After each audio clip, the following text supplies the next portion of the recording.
I realized it's been quite a while since I put a video out. Honestly, I was kind of going back and forth on whether I was even going to keep putting videos out. Uh, Again, I'm not an expert, so I don't really know that anything that I'm doing is helpful, but I have gotten some comments on some of the videos with people just kind of conversationally talking about some of the stuff that I had talked about, or asking simple questions about some of the gear that I had put on videos on. So I figured I got some new stuff. I'll go ahead and put another video out. Reason for the big gap there is I moved from Virginia to Arizona, so I'm now based out of Arizona. Different environment, same archery stuff. I don't think the altitude has anything to do with how well the bow is going to perform out here, but I am excited because there's a nice archery range right down the street from me, which means I'll get to do a lot more shooting a lot more often, job dependent. But to the equipment that I have got. During the hunting season, I was using the Garmin Zero as my sighting system. Last year in the off season, I had picked up my first slider sight. Good sight. I won't mention the brand name. I don't want to dime anybody out. I thought it was a really good sight. Definitely a budget one. It wasn't top tier.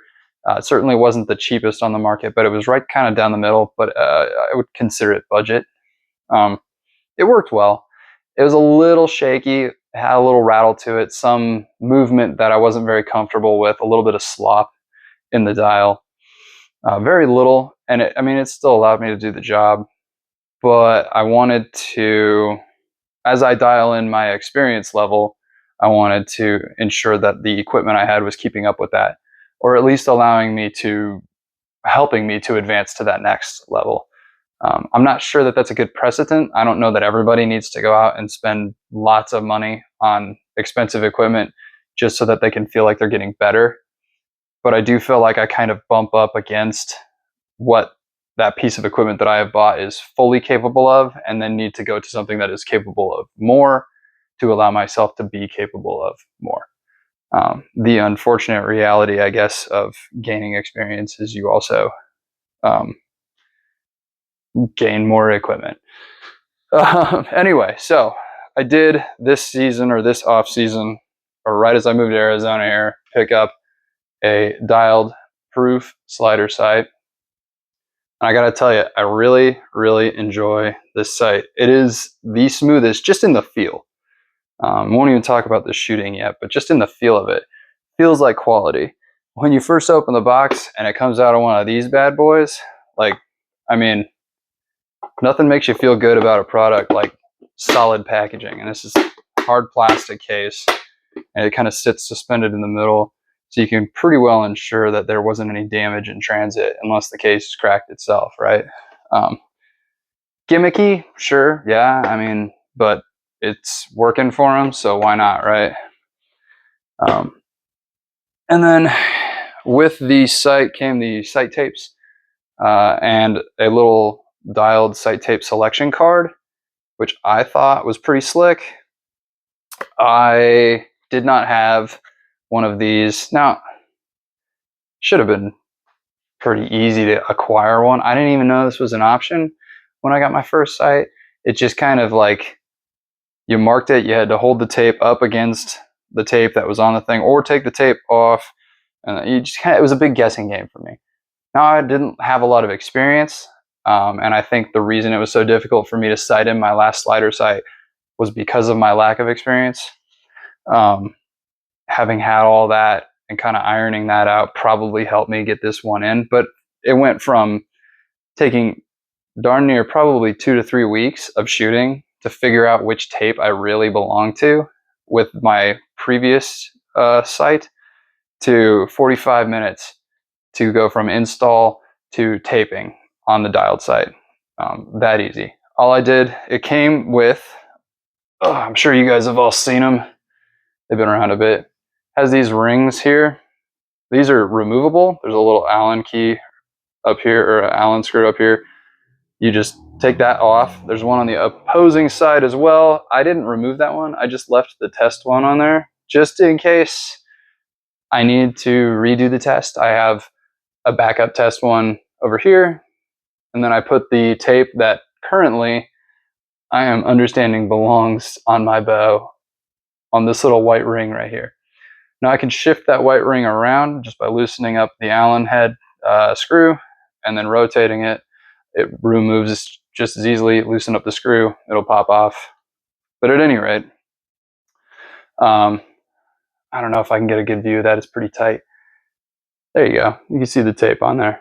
But it comes with a test tape on there, which is just at the top it says test, and then it's labeled 5 dash marks down to 10, 15, 20, and so on. Corresponding to the pattern on your selection card. So as I went, I found my 10. I set it, dropped the can down so that 10 was hitting with the slider, buttered all the way up, I guess it would be. Anyway, so that my first pin indicator was sitting right on the test, and that was as far as it would twist. For all you guys who've done sliders, you know what I'm talking about. Probably could explain it better than I could. At any rate, starting point, 10 there, just made sure that I was hitting bullseyes with that. Moved to 20, brought it down, and I marked it on my test tape, and I marked it on the card. You can see these little pencil marks that I have next to the numbers there. 20, 30, 40, 50, 60. Then all I did was just take the small sheets of sighting tapes, held them up against the card, just right next to it there. See that my pencil marks lined up. Took that one off, slapped it on. I ended up shooting out to 70. I had someone else using the 80 target, so I couldn't get out that far. But it seems to be pretty good so far, because I hit the last shot I took today. The reason I just left the range when I did is because I hit 70 dead center, and I was like, all right, time to go. Like, I've done everything I can here today, because I am not that guy on a regular basis. But pretty happy with that product. Yeah, the card was probably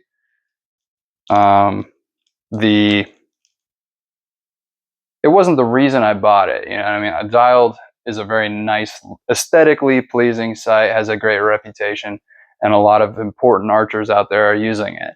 But the card was certainly the key item in the kit. Besides, of course, the sight itself, that made the thing worth the money and worth the while. The ease with which I set that up was insane. Because like I said, I spent maybe 3 weeks sighting in my last slider sight without really understanding what I was trying to accomplish. Dialed lays it out so easy for you. Yeah, I got the 3-pin. Let's see if I can turn it around a bit. I won't go too much into the dialed sight stuff. There's people out there a lot more important than me that are able to tell you all about it. But I got the 3-pin. That's just because it's what I'm used to. A single post 3-pin would have been cool too, I guess, but I've never shot one, and I kind of wanted to stick with some level of comfort or at least familiarity. I've never had a problem with 3 horizontal pins, so if it ain't broke, don't fix it, right? Maybe down the road I might remove the bottom 2 and just go with the single, because as it stands, the dialed sight, being that you get a little bit more clearance somehow, math, geometry, I don't know, but you get a little more clearance with this sight than you would with the normal slider. I can easily pencil in 120, probably 130 on my tape here and still have arrow clearance. So I don't really need the lower pins. I don't have a problem with just dropping down 30 and 40. Being that I'm not hunting with it, a single pin is fine, and I like horizontal pins, so don't fight me on that in the comments. It's just what I like, so it's what I do. Other than that, I don't really have anything else. I had, in the hunting season, I had a back bar on there. I went ahead and took the bracket off because the actual back bar I had on fell off out in public land somewhere in the woods. I have not been able to find it. Wasn't able to find it. Now I'm out of state, so who freaking knows? So I put the AccuSOS back on there. Never really had a problem with that thing anyways. I just thought I'd try it with the back bar because a buddy of mine praises them to no end, and I believe it's probably effective. But I think this is as effective. I didn't really have any stability issues with it today, so we'll see how that goes in the future. Maybe I'll go back and buy another back bar and put it on there. But I already had the AccuSOS, so slap that back on. Other than that, I don't really have anything else to cover, unfortunately. I'll have to get a little further into shooting it out here. I'm hoping to get some hunting done out here, but not optimistic. I'm a very new hunter, and my first and only experience is up in Virginia, sitting in trees hunting whitetail. Out here in Arizona, whitetail are not available for hunt. It's pronghorn, elk, maybe some blacktail, but tree hunting is not a thing. It's all ground stock, and I've never done that. So hopefully I can tie myself to somebody who knows what they're doing, follow them for a season maybe, and just kind of get the feel for it, and then maybe get some hunting done the season after. But that is the play. That's the plan. That's the hope anyway. So if any of you guys know anyone out here in Arizona that is efficient enough at hunting and brave enough to allow a novice to come along on a couple of stalks or something, let me know.